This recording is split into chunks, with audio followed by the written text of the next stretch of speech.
Youngest film director അവാർഡോ അങ്ങനെ എന്തോ ഒരു അവാർഡൊക്കെ പറഞ്ഞിട്ട് ഇസ്രായേൽ വരെ എന്നെ കൊണ്ടുപോയി.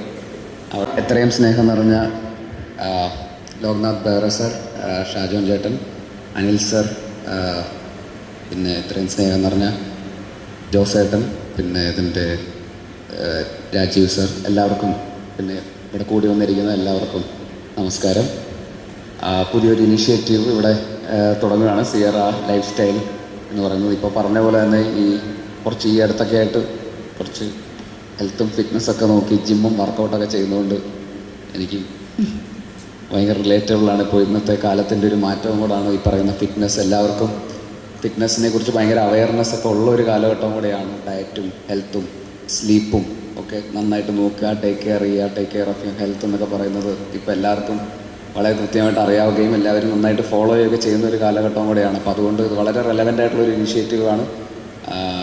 എല്ലാവർക്കും ഈ ഇൻഫ്ലുവൻസേഴ്സും ഓൺലൈൻ എക്സ്പോഷറൊക്കെ ഉള്ളതുകൊണ്ട് എല്ലാത്തിനെക്കുറിച്ചും കൃത്യമായിട്ടുള്ള ക്ലാരിറ്റിയും സയൻറ്റിഫിക് ആയിട്ടുള്ള ഡീറ്റെയിൽസും എല്ലാം അറിയാം. കാലറി എത്രയാണ്, പ്രോട്ടീൻ എത്ര ഗ്രാം എടുക്കണം, കാപ്സ് എത്ര എടുക്കണം എന്നൊക്കെ പറയുന്ന പോലെ എക്സ്ട്രീംലി ഡീറ്റെയിൽഡ് ആയിട്ടുള്ള ഇൻഫർമേഷൻ വരെ അവൈലബിൾ ആയിട്ടുള്ള ഒരു കാലഘട്ടത്തിൽ ഇത് വളരെ റെലവൻ്റ് ആയിട്ടുള്ള ഒരു ഇനിഷ്യേറ്റീവ് തന്നെയാണ് തീർച്ചയായിട്ടും. അപ്പോൾ ഈ ഇനിഷ്യേറ്റീവിൻ്റെ ഭാഗമായിട്ട് ഇവിടെ ഇതിൻ്റെ ഉദ്ഘാടന ദിവസം ഇവിടെ എത്താൻ സാധിച്ചതിൽ ഒരുപാട് സന്തോഷം. ഒപ്പം എനിക്ക് വളരെ കാലങ്ങളായിട്ടുള്ളൊരു ബന്ധമാണ് ഇതിൻ്റെ ഫൗണ്ടേഴ്സ് ജോസേട്ടനൊക്കെ ആയിട്ട്. എനിക്ക് ആദ്യമായിട്ടൊരു സിനിമ അവാർഡ് കിട്ടുന്നത് അദ്ദേഹം ഓർഗനൈസ് ചെയ്തൊരു ഫംഗ്ഷനിലാണ്. ഈ പറയുന്ന ഇസ്രായേലിൽ ഒരു അവാർഡ് നൈറ്റ് ഉണ്ടായിരുന്നു. അപ്പോൾ ഞാൻ കുഞ്ഞിരാമായണം എന്ന് പറയുന്ന സിനിമ ചെയ്തിട്ട് നിൽക്കുന്ന സമയമായിരുന്നു.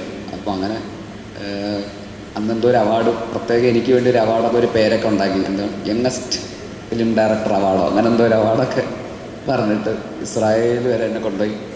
അവിടെ ടെൽ അവൈവിൽ ഒരു ഫംഗ്ഷനിൽ, ഒരു അവാർഡ് ഫംഗ്ഷനിൽ എനിക്ക് ആദ്യമായിട്ടൊരു അവാർഡൊക്കെ കിട്ടി. അപ്പോൾ അത് ഈ പറയുന്ന പോലെ ഭയങ്കര ഓർത്തിരിക്കാൻ പറ്റുന്ന ഒരു മെമ്മറി തന്നെയായിരുന്നു ആ ഒരു യാത്ര എന്ന് പറയുന്നത്.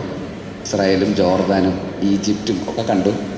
ആ പോക്കിൽ അവാർഡ് മേടിക്കാൻ പോയ കൂട്ടത്തിൽ ആദ്യമായിട്ട് ഈജിപ്റ്റിലൊക്കെ പോയി മമ്മിയൊക്കെ കണ്ടിട്ടാണ് തിരിച്ചു വന്നത്. അപ്പോൾ ആ ഓർമ്മ ഇപ്പോഴും ഉണ്ട്.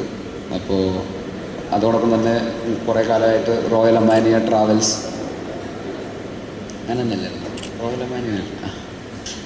അപ്പോൾ അതിൻ്റെ ഭാഗമായിട്ടും ഈ പറയുന്ന എൻ്റെ ഫാമിലിയൊക്കെ, അച്ഛനും അമ്മയൊക്കെ ഇസ്രായേലിലൊക്കെ ട്രാവൽ ചെയ്തിട്ടുണ്ട് ഇവരുടെ ട്രാവൽ ഏജൻസിയുടെ. അപ്പോൾ സ്ലീബ അച്ഛനാണ് അതിൻ്റെ ഫൗണ്ടർ.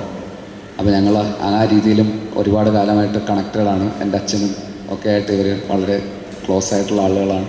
അപ്പോൾ ഒരുപാട് കാലമായിട്ട് ഉള്ളൊരു പരിചയം. ഇപ്പോൾ ഇങ്ങനൊരു ഈ പറയുന്ന ഒരു ട്രാവൽ ഏജൻസി, ഒരു ഇസ്രായേൽ യാത്ര, ഒരു അവാർഡ് ഫംഗ്ഷൻ എല്ലാം കഴിഞ്ഞിട്ട് അവസാനം ഒരു ഫിറ്റ്നസ് സെൻറ്ററിൻ്റെ ഉദ്ഘാടനത്തിൽ എത്തി നിൽക്കുമെന്ന് പ്രതീക്ഷിച്ചില്ല. എന്തായാലും കാലത്തിനനുസരിച്ചിട്ടുള്ള മാറ്റം തന്നെയാണെന്ന് വിശ്വസിക്കുന്നു. അപ്പോൾ ഒരിക്കൽ കൂടി ഈ ഇനിഷ്യേറ്റീവിനും ഇതിനോട് ചേർന്ന് നിൽക്കുന്ന എല്ലാവർക്കും എല്ലാവിധ ആശംസകളും നേരുന്നു. ഇത് വലിയൊരു വിജയമായി മാറട്ടെ. ഇത്രയും വലിയൊരു new age life style space എന്ന് പറയുന്നത് 8,000 സ്ക്വയർ ഫീറ്റിൽ ഈ പറയുന്ന എല്ലാം കൂടെ ഒരു കൊളാബറേറ്റഡ് സ്പേസ്, ഈ പറയുന്ന ഫിറ്റ്നസ് മാത്രമല്ല ഹെൽത്തി ലിവിങ്, ഫുഡ്, അങ്ങനെ എല്ലാം ഉള്ള പോലത്തെ ഒരു സ്പേസാണ്. അപ്പോൾ അത് എന്താണെന്ന് എനിക്ക് അറിഞ്ഞുകൂടാ. ഞാൻ മേലെ പോയി കാണണം. ഇപ്പം എനിക്കിത് മാത്രമേ കാണാൻ പറ്റുന്നുള്ളൂ. ഇവിടെ നോക്കിയിട്ട് ഇതെങ്ങനെയുണ്ടെന്ന് എനിക്ക് അറിഞ്ഞുകൂടാ. പക്ഷെ കേട്ടിടത്തോളം കൊള്ളായിരിക്കും എന്ന് തോന്നുന്നു. എന്തായാലും നന്നാവട്ടെ. അപ്പോൾ ഒരിക്കൽ കൂടി എല്ലാവിധ ആശംസകളും നേരുന്നു. Thank you so much.